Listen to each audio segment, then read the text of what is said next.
Welcome back to Classic Christmas Stories. Hey, would you mind sharing classic Christmas stories on your social media? I would sure appreciate it. And don't forget to leave a rating or a review on your favorite podcast platform. Now gather the family and enjoy this holiday story.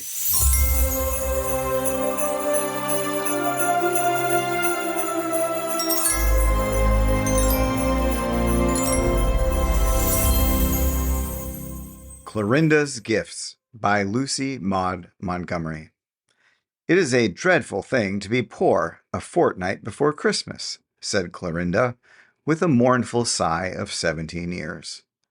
Aunt Emmy smiled. Aunt Emmy was 60 and spent the hours she didn't spend in a bed, on a sofa, or in a wheelchair. But Aunt Emmy was never heard to sigh. I suppose it is worse then than at any other time, she admitted. That was one of the nice things about Aunt Emmy. She always sympathized and understood. I'm worse than poor this Christmas. I'm stony broke, said Clorinda dolefully. My spell of fever in the summer and the consequent doctor's bills have cleaned out my coffers completely. Not a single Christmas present can I give. And I did want to give some little things to each of my dearest people, but I simply can't afford it. That's the hateful, ugly truth. Clorinda sighed again. The gifts which money can purchase are not the only ones we can give, said Aunt Emmy gently, nor the best either. Oh, I know it's nicer to give something of your own work, agreed Clorinda, but materials for fancy work cost too. That kind of gift is just as much out of the question for me as any other. That was not what I meant, said Aunt Emmy. What did you mean, then? Said Clorinda, looking puzzled. Aunt Emmy smiled. Suppose you think out my meaning for yourself, she said. That would be better than if I explained it. Besides, I don't think I could explain it. Take the beautiful line of a beautiful poem to help you in your thinking out. The gift without the giver is bare. I'd put it the other way and say, the giver without the gift is bare, said Clorinda with a grimace. That is my predicament exactly. Well, I hope by next Christmas I'll not be quite bankrupt. I'm going to Mr. Callender's store down in Murraybridge in February. He has offered me the place, you know. Won't your aunt miss you terribly? Said Aunt Emmy gravely. Clorinda flushed. There was a note in Aunt Emmy's voice that disturbed her. Oh, yes, I suppose she will, she answered hurriedly. But she'll get used to it very soon, and I will be home every Saturday night, you know. I'm dreadfully tired of being poor, Aunt Emmy, and now that I have a chance to earn something for myself, I mean to take it. I can help Aunt Mary, too. I'm to get $4 a week. I think she would rather have your companionship than part of your salary, Clorinda, said Aunt Emmy. But of course you must decide for yourself, dear. It is hard to be poor. I know it. I am poor. You poor, said Clorinda, kissing her. Why, you are the richest woman I know, Aunt Emmy, rich in love and goodness and contentment. And so are you, dearie, rich in youth and health and happiness and ambition. Aren't they all worthwhile? Of course they are, laughed Clorinda. Only unfortunately, Christmas gifts can't be coined out of them.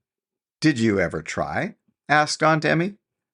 Think out that question, too, in your thinking out, Clorinda. Well, I must say bye-bye and return home. I feel cheered up. You always cheer people up, Aunt Emmy. How gray it is outdoors. I do hope we'll have snow soon. Wouldn't it be jolly to have a white Christmas? We always have such faded brown Decembers.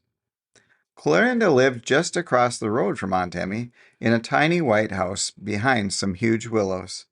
But Aunt Mary lived there too, the only relative Clorinda had, for Aunt Emmy wasn't really her aunt at all.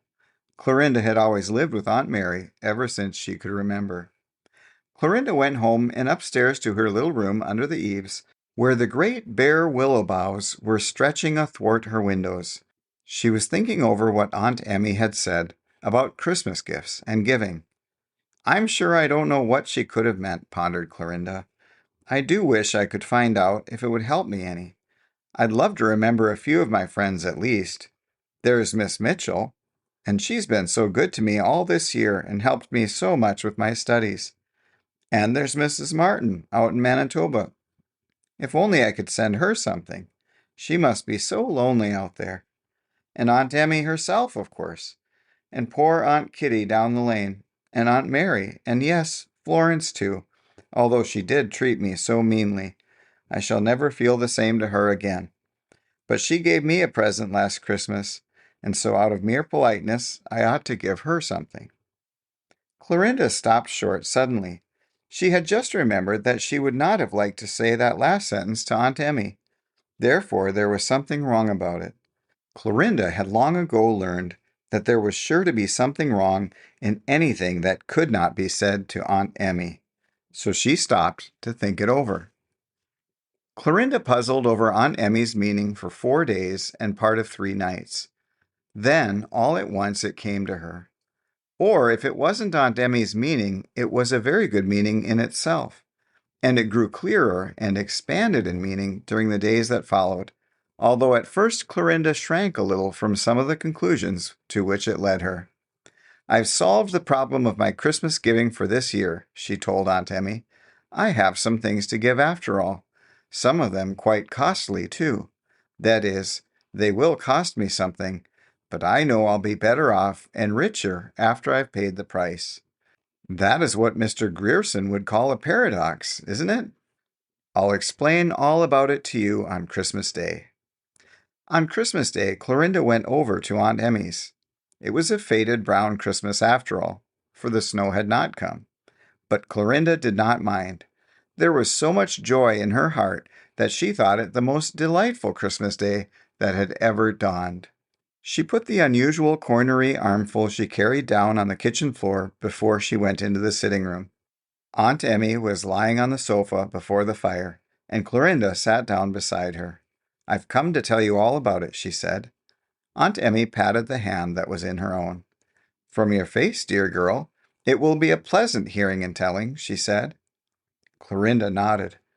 "Aunt Emmy, I thought for days over your meaning. Thought until I was dizzy. And then one evening it just came to me, without any thinking at all, and I knew I could give some gifts after all. I thought of something new every day for a week. At first I didn't think I could give some of them, and then I thought how selfish I was. I would have been willing to pay any amount of money for gifts if I'd had it, but I wasn't willing to pay what I had.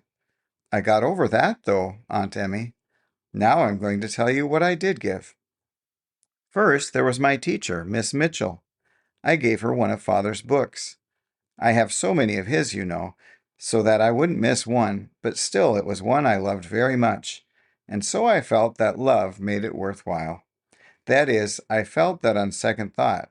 At first, Aunt Emmy, I thought I would be ashamed to offer Miss Mitchell a shabby old book, worn with much reading and all marked over with Father's notes and pencilings.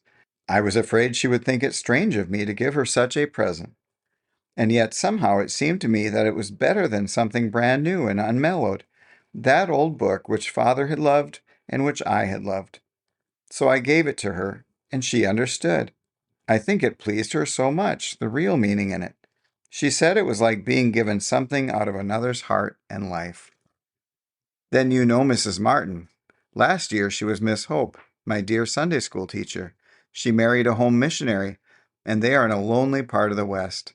Well, I wrote her a letter. Not just an ordinary letter. Dear me, no.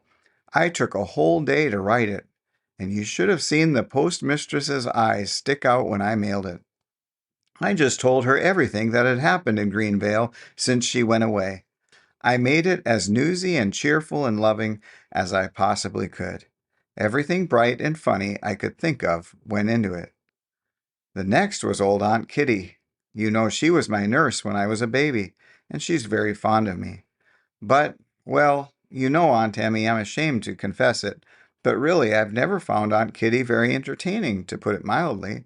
She is always glad when I go to see her, but I've never gone except when I couldn't help it. She is very deaf, and rather dull and stupid, you know. Well, I gave her a whole day. I took my knitting yesterday and sat with her the whole time and just talked and talked. I told her all the Greenvale news and gossip and everything else I thought she'd like to hear. She was so pleased and proud. She told me when I came away that she hadn't had such a nice time for years. Then there was Florence. You know, Aunt Emmy, we were always intimate friends until last year. Then Florence once told Rose Watson something I had told her in confidence. I found it out, and I was so hurt. I couldn't forgive Florence, and I told her plainly I could never be a real friend to her again. Florence felt it badly, because she really did love me, and she asked me to forgive her, but it seemed as if I couldn't. Well, Aunt Emmy, that was my Christmas gift to her, my forgiveness. I went down last night and put my arms around her and told her that I loved her as much as ever and wanted to be real close friends again. I gave Aunt Mary her gift this morning. I told her I wasn't going to Murraybridge, that I just meant to stay home with her. She was so glad, and I'm glad too, now that I've decided so. Your gifts have been real gifts, Clorinda, said Aunt Emmy. Something of you, the best of you, went into each of them. Clorinda went out and brought her cornery armful in. I didn't forget you, Aunt Emmy, she said as she unpinned the paper. There was a rosebush, Clorinda's own pet rosebush, all snowed over with fragrant blossoms. Aunt Emmy loved flowers. She put her finger under one of the roses and kissed it. It's as sweet as yourself, dear child, she said tenderly, and it will be a joy to me all through the lonely winter days. You've found out the best meaning of Christmas giving, haven't you, dear? Yes, thanks to you, Aunt Emmy, said Clorinda softly. The end.